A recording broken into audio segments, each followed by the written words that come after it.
Hello and welcome back to your own channel Maadi Goswami. BHMS fourth year की examination जो कि होने वाली हैं फैब में, मोस्ट प्रॉबेबली 15 फैब से शायद आप लोगों की एग्ज़ाम स्टार्ट होगी, उसके बाद भी हो सकती है, लेकिन लगभग अभी तक जहाँ तक है आप लोगों की एग्जामिनेशन 15 से होने वाली है। BHMS फाइनल ईयर में बहुत सारी मेडिसिन हैं, हम लोग डिस्कस करने जा रहे हैं। पहले भी बहुत सारी वीडियोज़ डल चुकी हैं आगे की मेडिसिन की। आज मैं डिस्कस करने वाली हूँ जो पीछे लास्ट के मेडिसिन है कि स्टार्टिंग तो हम लोग कर देते लेकिन हम लोग एंडिंग तक नहीं पहुँच पाते, और मेरा हमेशा से यही मकसद होता है कि आप लोगों को मैं वो चीज़ें करवा पाऊँ या वो चीज़ें रिवाइज करवा पाऊँ, वो चीज़ें बता पाऊँ, पढ़ा पाऊँ जो आप लोग नहीं करते हो यूजुअली।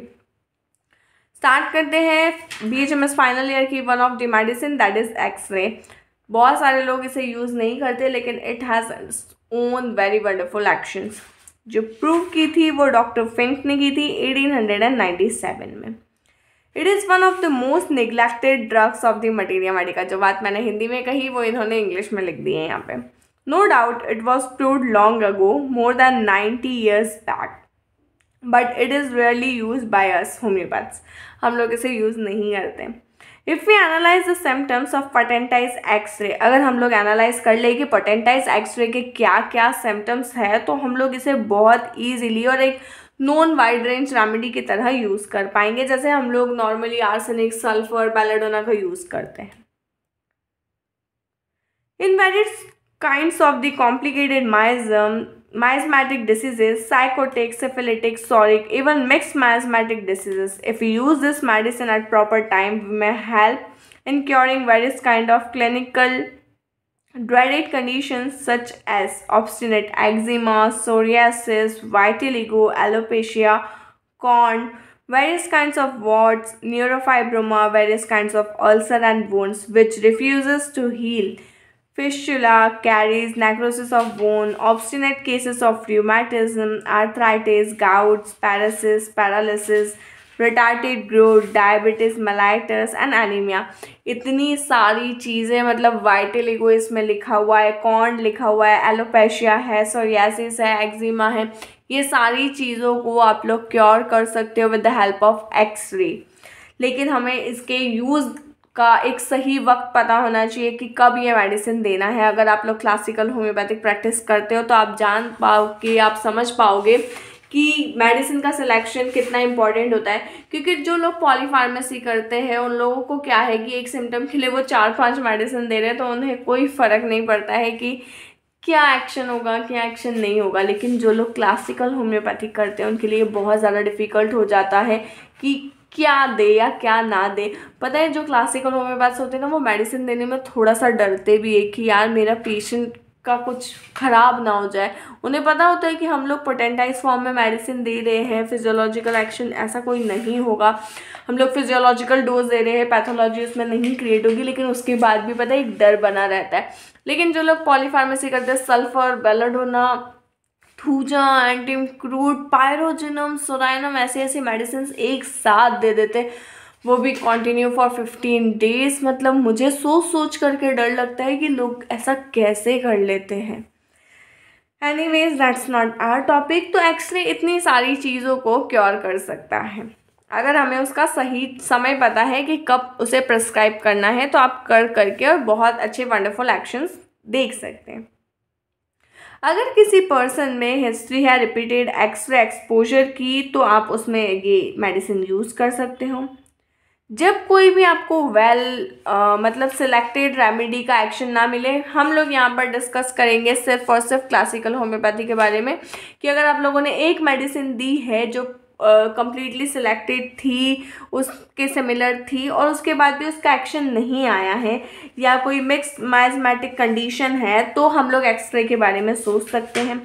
अगर किसी तरीके से एलोपैथी से, होम्योपैथी से, आइसोपैथी से, या किसी भी पैथी से, किसी भी ट्रीटमेंट से लॉन्ग कॉन्टिन्यूड सप्रेशन हो रहा है किसी भी पर्टिकुलर माइजम का, तो आप लोग एक्सरे के बारे में सोच सकते हैं। ये बहुत सारी मिसमैनेज माइasmatic डिसीजेस को क्योर करने में हेल्प करता है।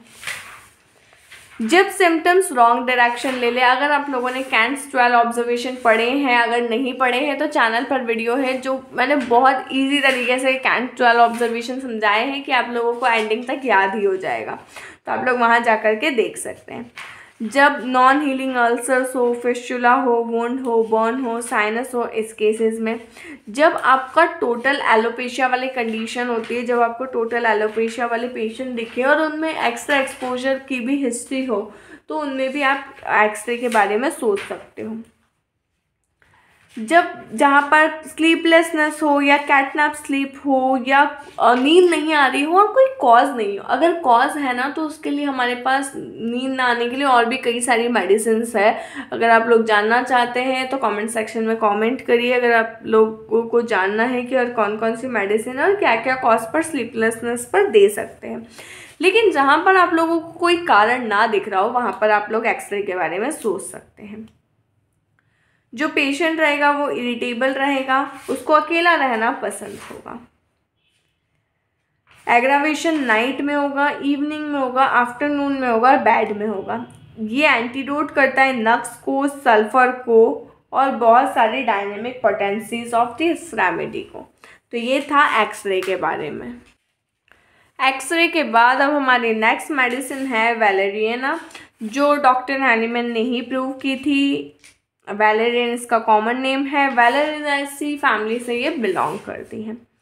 This remedy first appear in the homeopathic medicine Staff's edition. Doctor Staff ने इसके बारे में हम लोगों को बताया था। The article on it was written by France, और इस पर आर्टिकल डॉक्टर फ्रांस ने लिखा था। डॉक्टर हैनीमैन और Staff were among the prover of this remedy. Doctor Hahnemann ने और स्टाफ सर ने इस रेमेडी को प्रूव करने में हेल्प किया था। कान में दर्द, एड़ी में दर्द, हिस्टेरिया, न्यूरालजिया, सियाटिका, स्लीपलेसनेस और वॉमिटिंग के लिए बहुत अच्छी रेमेडी है।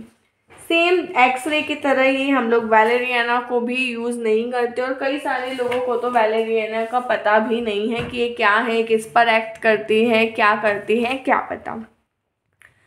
ये मेडिसिन का एक्शन होता है माइंड पर, नर्व्स पर, स्पाइनल कॉर्ड पर, जेनाइटरी मसल्स पर, हील्स पर, टेंडो एक्लिस पर, और इन सारी कंडीशंस पर ये बहुत ही वंडरफुल एक्शन शो करती है। नाउ गाइडिंग सिम्टम की बात करें कि क्या क्या ऐसी चीज़ें दिखेगी तो हम लोग वैलेरियाना दे पाएंगे। जहाँ पर नर्वस अफेक्शन हो और वेल सिलेक्टेड रेमेडी फेल कर गई हो, हिस्टेरिकल नर्वस टेम्परामेंट्स में, ओवर सेंसिटिव पेशेंट में, रेड पार्ट एकदम से वाइट हो जाता है उस केस में, सियाटिका का पेन जब खड़े रहने पर ज़्यादा बढ़ जाए उस समय पर, या एकदम बैठे बैठे पैरों को हम लोगों ने स्ट्रेट किया उस टाइम पर दर्द ज़्यादा बढ़ जाए तो हम लोग दे सकते हैं। जब एथूजा जैसी बेबी में वॉमिटिंग हो, जैसे मम्मी ने दूध पिलाया उसके बाद ही बेबी ने उल्टी कर दी और एकदम कर्डल्ड मिल्क निकला, तो अगर माँ गुस्से में थी तो ऐसी एक और मेडिसिन है कि अगर मम्मी गुस्से में दूध पिलाती है बेबी को तो बेबी को फिट्स आने लगती है। अगर आप लोगों को मेडिसिन का नाम पता है कमेंट सेक्शन में ज़रूर लिखिएगा। उसको इतना हल्का लगता है कि उसे ऐसा लगता है कि वो हवा में उड़ रही है। ठीक है। कानों में दर्द होता है अगर एकदम जैसे अभी का जो मौसम है उस मौसम में अगर बिना कानों को कवर किए बाहर घूम लिए हैं या कर लिए उसके बाद कानों में दर्द बना हुआ है तो हम लोग इस मेडिसिन के बारे में सोच सकते हैं। एग्रावेशन होता है नून में, मिडनाइट में, खड़े रहने पर, और एम्यूलेशन मिलता है वॉकिंग से। तो ये था सब कुछ वैलेरियाना के बारे में। वैलेरियाना के बाद में हमारी मेडिसिन है स्टैनम मेटालिकम। स्टैनम मेटालिकम का कॉमन नेम है टिन। डॉक्टर हैनीमैन ने इसे प्रूव किया था और ये एक एलिमेंट है। This remedy was first introduce into the materia Medica by master Hahnemann. It was used in the ancient time was various elements till the time homeopathy came into the field. The only use by its allopath was in vermifuge. Women explorer में use किया जाता था. The कीन intelligent of Hahnemann sir ने इसको prove किया और उसके बाद में इसकी बहुत सारी क्लिनिकल पैथोलॉजीज हमारे सामने आई. पेट दर्द, सर दर्द, asthma, leucorrhoea, menstrual disorders, neuralgia, paralysis, इन सारे केसेस में ये बहुत अच्छा काम करती है. स्टैनम मेटालिकम को बहुत ध्यान से यूज़ करना होता है. मतलब थोड़ा सा भी अगर आप लोगों ने डोज ऊपर नीचे किया तो मेडिसिन के ड्रेडफुल एक्शंस आने में देर नहीं लगती है. मतलब जो इसे कहते हैं ना कि एग्रावेशन क्या होता है या साइड इफ़ेक्ट क्या होता है, वो आप अगर ऐसे मेडिसिन को हाइपरटेंसी में या जहाँ सिमिलैरिटी नहीं मिलती है वहाँ दोगे तो आप लोगों को बहुत शॉर्ट टाइम में देखने को मिलेगा कि एग्रावेशन किसे कहते हैं। इसका जो एक्शन है वो mainly nervous system, respiratory organ और फीमेल जेनाइटल ऑर्गन्स पर देखा गया है। कॉन्स्टिट्यूशन की बात करें तो जिनमें ये उन पर्सन्स पर काम करती हैं जो बहुत ज़्यादा डार्क होते हैं, आंखों के नीचे काले काले से घेरे होते हैं, जो एकदम थके थके से दिखते हैं। उसके बाद हम लोग देखते हैं कि कौन कौन से गाइडिंग सिम्टम्स पर हम लोग इस मेडिसिन को दे सकते हैं। नॉशिया और वॉमिटिंग होगा from the order of food. बहुत ज़्यादा थकान रहेगी, पेशेंट एकदम हमेशा थका थका रहेगा। पेन एकदम से आएगा और एकदम से चला जाएगा। ऐसा लगेगा कि पेट और चेस्ट एकदम से खाली है, उसमें कुछ है ही नहीं। एकदम खट्टा खट्टा सा या मीठा मीठा सा या सॉल्टी सा टेस्ट आएगा मुंह में। जो पेशेंट है वो बहुत ज़्यादा स्वेट महसूस करेगा या स्वेटिंग बहुत ज़्यादा होगी 4 बजे के आसपास। पेशेंट सैड रहेगा, एकदम ग्लूमी सा रहेगा, अपने आप में ही रहेगा और ऐसा लगेगा कि मुझे हमेशा रोते ही रहो रोते ही रहो। अब जो स्टैनम के जितने भी सिक्रीशंस होते हैं वो एकदम येलोइश होते हैं, जैसे ल्यूकोरिया हुआ, स्पूटा हुआ, ये सब के सब येलोइश रहेंगे। तो ये एक इसका कीनोट है। जैसे एंटीमक्रूट का क्या कीनोट है आप कमेंट सेक्शन में मुझे बताइए, वैसे ही स्टैनम का जो कीनोट है वो है येलोइशनेस। मेंटली जो पेशेंट रहता है वो बहुत ज़्यादा सैड रहता है, उसको बहुत ऐसा लगता है मैं दिन भर बस रोते रहूं। बिना कारण के जो लोग ऐसे रहते हैं ना कि अपने आप में ही रहते हैं, ना किसी से घुलना मिलना होता है, वो पेशेंट स्टैनम मेट में जा सकते हैं। कॉन्टीन्यूस रेस्टलेसनेस और एंजाइटी रहेगी।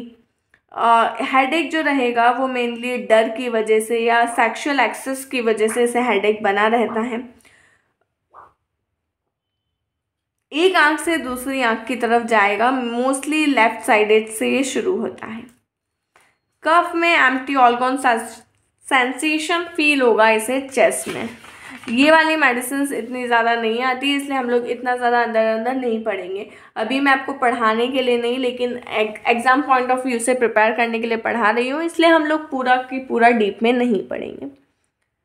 फीमेल कंप्लेंट में मेंसेस की बात की जाए तो मेंसेस बहुत ज़्यादा अर्ली आ जाते हैं, बहुत ज़्यादा प्रोफ्यूज होते हैं, मतलब ब्लीडिंग बहुत ज़्यादा होती है, और मेंसेस के पहले भी उसे सैडनेस लगती है, बिटवीन भी और आफ्टर भी।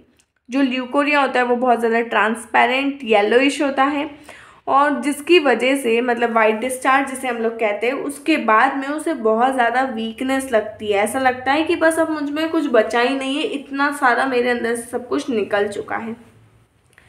एग्रावेशन होगा हंसने से। क्यों? क्योंकि जो एब्डोमेन की मसल्स होती हैं उस पर प्रेशर पड़ता है हंसने से, कॉफिंग से, इन सारी चीज़ों से। तो ये था स्टैनम मेटालिकम के बारे में। आई होप आप लोगों को ये सारी चीज़ें समझ में आई होगी और समझ आ रहा होगा कि कैसे लिखना है। अगर आप लोगों को पर्टिकुलर थेराप्स फॉर्म में भी आ गया तो भी आप लिख पाएंगे। वीडियो को लाइक करना है, वीडियो को शेयर करना है और चैनल को सब्सक्राइब करना है। इतना आप बस करना है और बस वीडियो को देखते जाना है। आप लोगों को सारा का सारा कोर्स ऐसे चुटकियों में ख़त्म हो जाएगा। Wish you all the best for your examination. बहुत अच्छे से प्रिपेयर करना, कभी भी टाइम टेबल आ सकता है। Stay tuned.